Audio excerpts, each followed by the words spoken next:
상 17장의 말씀을 가지고 다윗의 언약 이렇게 제목을 들고 나왔습니다.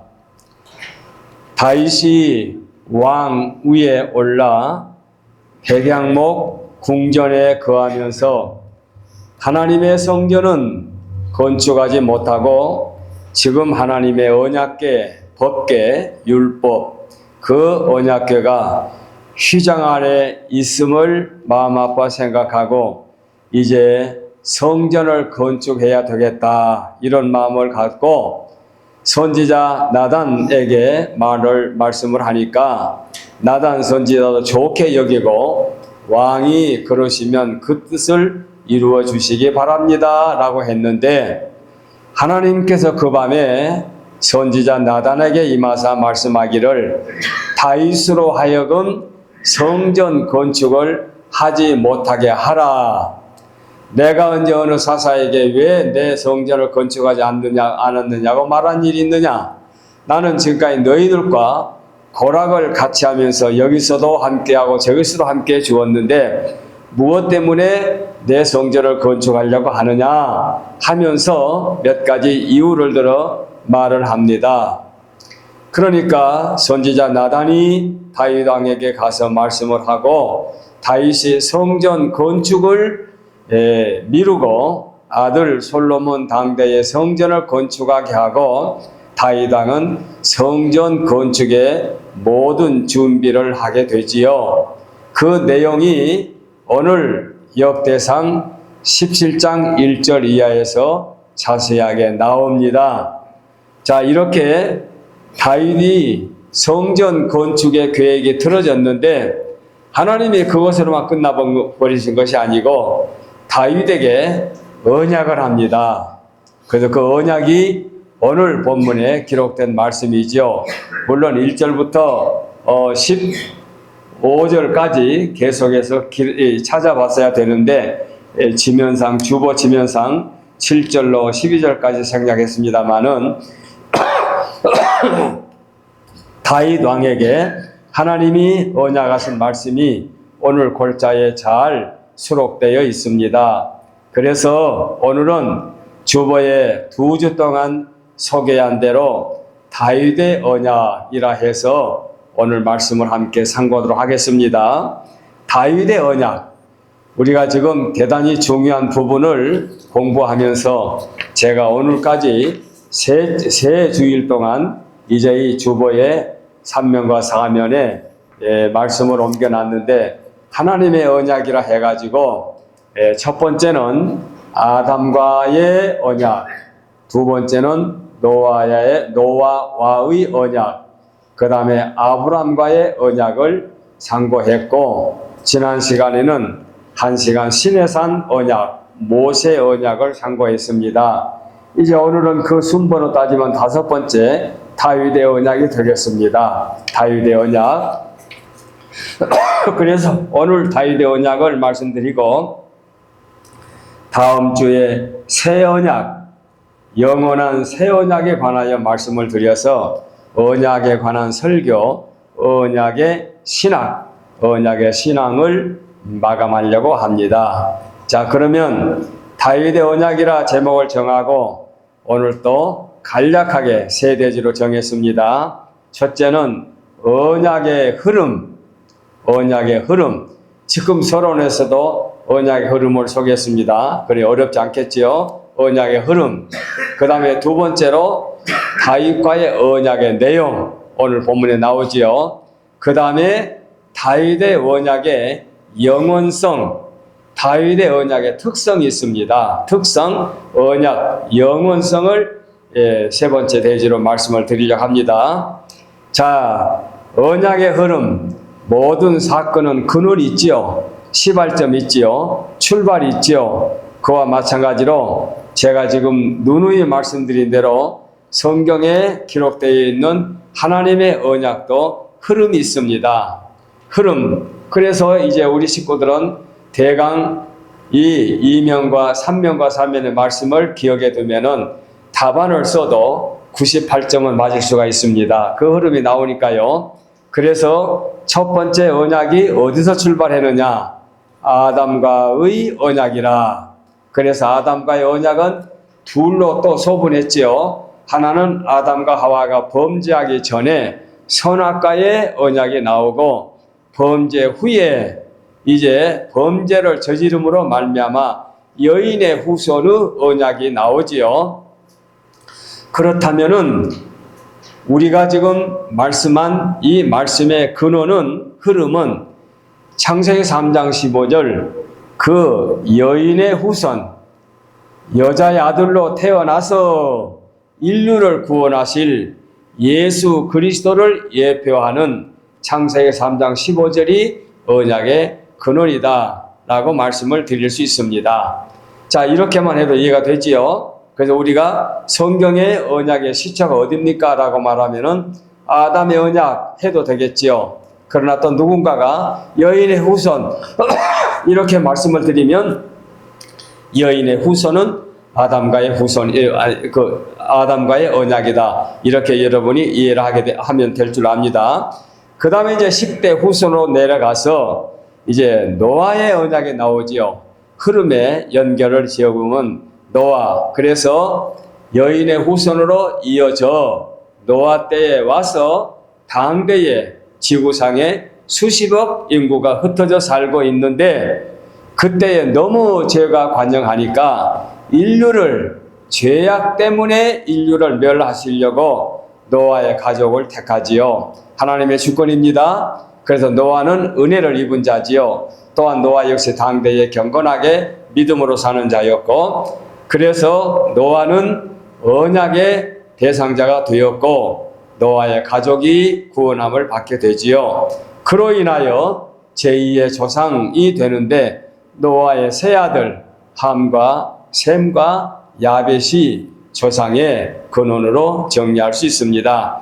그런데 여기서 함, 셈, 야벳 이렇게 나오면 보통 우리가 일반적으로 함은 흑인들의 조상이다, 셈은 황인들의 조상이다, 야벳은 백인들의 조상이다 이렇게 정리하는데, 그 조상을 여기서 정리하고 또 언급하려고 하는 건 아니고, 노아의 후손 또 10대로 내려가게 되면 아브람이 있는데, 아브람의 언약이 그 언약의 흐름이죠. 그런데 아브람이 셈의 후손입니다. 그러니까 셈의 언약, 아담의 언약 이렇게 말씀드리면 언약의 흐름에 노아의 언약을 말하는 거구나, 이렇게 우리가 이해하면 됩니다. 셈 하면은 아까 여인의 후손 한 것처럼 셈의 후손이 노아고 아브라함이고, 아브라함이 언약에 이어간다, 이렇게 여러분이 하면 됩니다. 그래서 노아의 언약에는 언약의 증표로 무지개를 주셨고, 그리고 다시는 물로 심판하지 않겠다고 말씀하셨는데, 그 셈이 이제 그 언약의 조상으로 후손을 남기게 되는데, 그 후손 중에 또 10대 후손으로 내려가서 아브라함이 택함을 받았다. 그런데 아브라함의 고향이 어디입니까? 갈대아 우르였지요. 갈대아 우르는 우상의 도시로만 유명한 것이 아니라 그 시대에 매우 발달된 도시였다고 합니다. 그러니까 잘 사는 그 시대에 아마 미국의 뉴욕만큼이나 많은 사람들 모아서 대단한 삶을 이루고 있었겠지요. 이때에 아브라함의 아버지 데라가 우상을 깎아 만들어서 우상을 팔 정도로 우상에 소굴해서 아브라함이 함께 살았던 것 같습니다. 그럼에도 불구하고 아브라함은 셈의 후손으로 그 시대에 경건한 사람으로 하나님께 인정을 받아 부름을 받게 된 겁니다. 그래서 아버지 데라와 조카 롯과 아내와 함께 갈대아 우르에서 부름을 받아서 그야말로 이제 부름받아 고향 친척을 보러 나왔는데, 하란이라고 하는 곳까지 왔는데 그곳에 임시 정착하게 되지요. 거기에서 우상에 젖어 살고 있는 아버지 데라가 세상을 떠나고 장례를 치른 다음에 하나님께서 아브람을 재차 불러서 가나안까지 인도해 주십니다. 그리고 아브라함이 그 언약의 연결고리가 되게 되는 거지요. 그래서 아브라함이 하나님의 언약의 대상자가 되어 가지고 그 후손이 복을 받고 그 후손이 창대하고 그 후손이 한 나라 한 민족을 이루실 것을 하나님께서 언약해 주셨지요. 그리고 난 다음에 아브라함의 후손 중에서 아브라함, 이삭, 그리고 야곱의 12아들 이 애굽까지 내려가서 애굽에서 400년 동안 종살이 하면서 한 민족을 이루셨는데 수십만 명, 수백만 명의 한 민족, 한 나라의 국민의 숫자가 확보하게 되지요. 이때 하나님께서 모세를 출생시키시는데 모세는 태중에 붙어서 준수하게 하나님이 예정에 넣으셨고 모세가 태어날 때에 여러 가지 어려움이 많았지만 모세를 극적으로 궁궐로 들어가서 교육을 받게 하시고 또 궁궐에서 나와서 광야에서 훈련을 받게 하시고 그리고 80세가 되었을 때에 모세를 들어서 이스라엘 백성들을 애굽에서 나오게 되지요. 그래서 애굽에서 나온다는 애굽. 그래서 애굽에서 이스라엘 백성들을 데리고 나와서 그야말로 지난 시간에 말씀드린 시내산에서 언약을 맺습니다. 여기까지가 언약의 근원의 앞에 있는 말씀드립니다. 이제 오늘 그 시내산 언약에서 나와가지고 모세와 이스라엘 백성들이 가나안을 이제 여호수아 때 가나안을 정복하고 약 400년 동안 사사 시대를 거쳐서 왕정 시대로 들어갑니다. 왕정 시대에 들어와서 초대 왕이 누굽니까? 사울 왕. 그래서 사울 왕이 하나님 앞에 버림받고 2대 왕 다윗이 택함을 받아서 다윗이 2대 왕으로 이스라엘 나라를 평정하고 나라를 확장하고 전쟁에 승리하고 하나님 앞에 모든 것 맡기고 믿음으로 물론 범죄했을 때 철저하게 회개도 하면서 이제 다윗이 왕이 올랐을 때에 비로소 다윗과 언약을 맺는 내용이 오늘 본문입니다. 이렇게 연결이 되고 이제 다음 주일날 말씀드린 영원한 언약. 영원한 언약은 끝이 없는 언약이라 그 말이죠. 끝이 없는 언약, 새 언약, 완전한 언약이 다음 주일날 이제 끝을 맺게 됐지요. 그래서 오늘 우리는 이 다윗과의 언약을 우리가 이렇게 상고하면서 여기까지 말씀을 드립니다. 대단히 중요한 부분인데 우리가 반복해서 말씀을 드리니까 여러분들에게는 어렵지 않게 이해가 될 줄 알고 여기까지 말씀을 드립니다. 자, 그 다음에 그러면 두 번째로 다윗과의 언약의 내용을 보겠습니다. 내용은 역시 저도 말하기가 힘들고 또 여러분들이 충분히 이해를 됐으니까 본문을 보면서 설명을 합시다. 오늘 본문에 보게 되면은 다윗 언약의 내용이 나옵니다. 자, 7절 말씀에 보면 마지막에 내 백성 이스라엘의 주권자로 삼고, 이게 다윗과 언약의 주권자. 그 다음에 8절에 존귀한 자들의 이름같이 이름을 내게 만들어 주리라, 존귀하게 만들리라 하는 것이 8절의 언약입니다. 그 다음에 9절 말씀에 악한 자들에게 전과 같이 그들을 해치지 못하게 하리라, 보호해 준다는 얘기죠. 언약입니다. 그 다음에 10절에 보면은 한 왕조를 세울 것이다. 이제 다윗의 후손으로 왕조를 세운다는 거지요. 그래서 남북으로 나눠진 다음에 유다 나라는 유다의 후손들이 20대에 이르기까지 왕으로 그 유다 나라를 다스리지 않습니까? 우리 한국의 이조 시대 이씨의 왕조가 이어진 것처럼 그래서 유다 나라가 왕조를 이루게 되는데 이르게 되고 한 나라를 왕조를 이루고 11절에 보니까 그 나라를 견고하게 하리라, 언약입니다. 그리고 오늘 본문 마지막 절에 왕위를 영원히 견고하게 하리라 이렇게 나오지요. 그 다음 오늘 주보에 생략되었는데 13절 말씀 보게 되면 나 하나님은 너희 아버지가 되고 너희는 나의 아들이 된다. 부자지간으로 연결을 맺는 게 13절 말씀인데 오늘 주보에는 생략되겠습니다.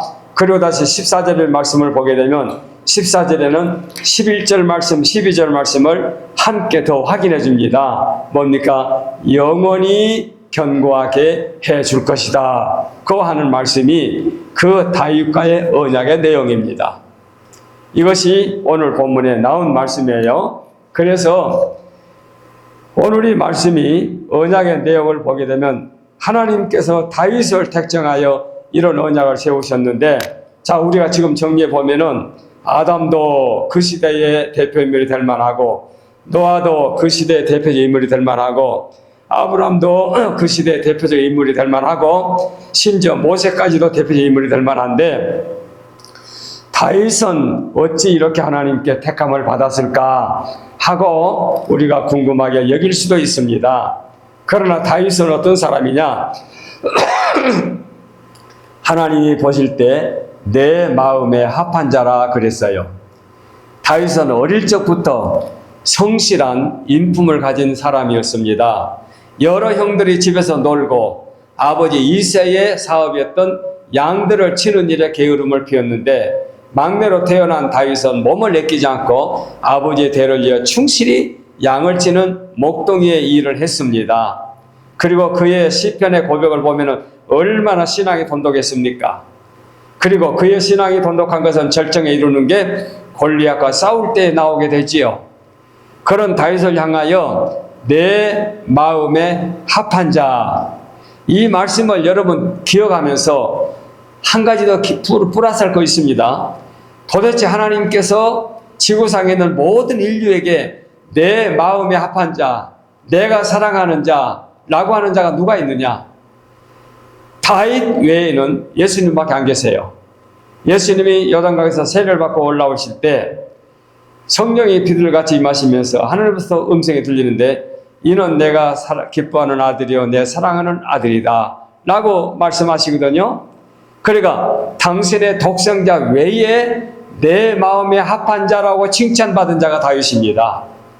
그리고 다윗은 여러 왕들 중에서 1등 왕이죠. 대단한 왕이죠. 자랑할 만한 왕이죠. 그래서 다윗은 사사시대를 거쳐서 왕정 시대로 내려오는데 다윗만한 인물이 없을 정도로 특별한 인물이기 때문에 다윗을 향하여 언약의 대상으로 삼으셨다. 이렇게 우리가 알게 되면 이해가 쉽게 될 줄로 압니다. 자, 그렇게 해서 주권자로 삼고 위대하게 만들고 평강을 더해 주시고 영원히 견고하게 하시며 성전을 건축하게 하시고 위를 결단코 빼앗기지 않겠다고 말씀해 주셨는데, 그런데 이제 마지막 세 번째 대지로 다윗 언약의 특성, 다윗 언약의 영원성이라고 하는 대지로 말씀을 마감하려고 합니다.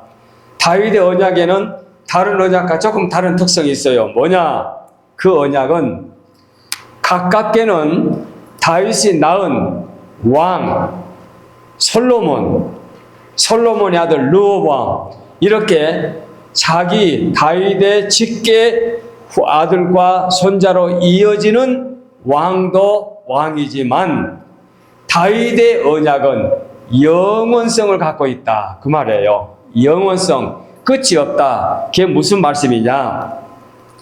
자, 다윗은 솔로몬으로 끝난 것도 아니고 르호보암으로 끝난 것도 아니고 남쪽 유대 나라는 유대의 후손으로 그 왕들이 이어지고 있습니다. 그런데 그 왕들이 어디서 끝나느냐?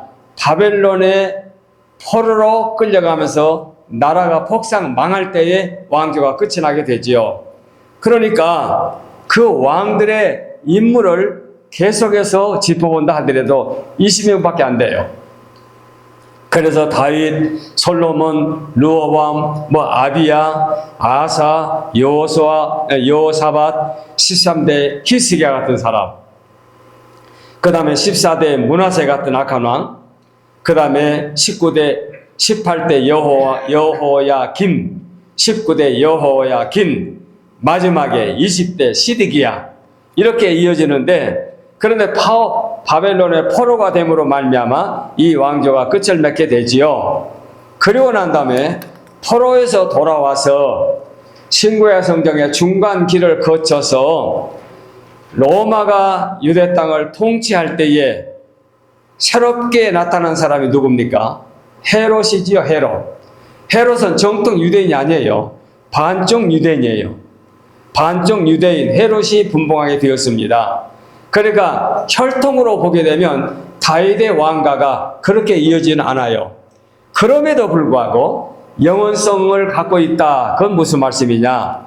이제 다음 시간에 또 자세히 말씀드리겠으면은 마태복음 1장 2절을 보게 되면 아브라함과 다윗의 자손 예수 그리스도의 세계라 계보라 이렇게 나오거든요. 그러면 아브라함은 어디서 나왔지요? 이미 언약의 대상으로 나오지요. 그 다음에 다윗은 또 오늘 본문에 나오는 언약의 대상 아닙니까? 그러니까 아브라함과 다윗의 자손 예수 그리스도의 세계, 예수 그리스도의 계보라고 하는 말씀을 보게 되면 하나님께서 그야말로 아담, 노아, 아브라함, 시내산, 그 다음에 오늘 본문의 다윗, 그리고 그 다윗의 대를 이어서 예수 그리스도가 세상에 태어날 것을 이미 마태를 통하여 마태복음에서 말씀하고 있지요. 그래서 다윗의 왕가는 그 이스라엘 유대 나라가 망함으로 말미암아 없어진 것이 아니라 다윗의 왕가는 영원히 존재할 영원성을 갖고 있다. 이렇게 정리해 나갈 수 있습니다. 시편 89편에 있는 말씀 보게 되면 주께서 이르시되 내가 나의 택한 자와 언약을 맺으며 내 종 다윗에게, 여기 나오죠. 내 종 다윗에게 맹세하기를, 시편 89편 이제 4절을 보면은 내가 네 자손을, 다윗에게 내가 네 자손을 영원히 견고히 하며 내 위라고 하는 것은 왕이죠. 위를 대대에 세우리라. 이렇게 시편에 이미 나오고 있어요.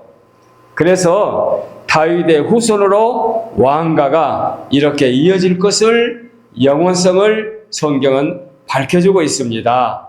그래서 다윗의 왕가는 솔로몬이나 르호보암으로 끝난 것이 아니고 유대나라 왕들로 끝난 것이 아니라 예수님이 이 땅에 대를 이어 와가지고 예수님이 만왕의 왕으로 영원한 천국의 왕으로 군림할 것을 다윗의 후손으로, 그래서 이새의 뿌리, 다윗의 줄기 이렇게 하는 말씀 속에서 나와가지고 예수님이 왕으로 나오게 되는데, 그래서 우리는 다윗의 왕의 그 왕가를 영원성이다 이렇게 제가 말씀을 드립니다.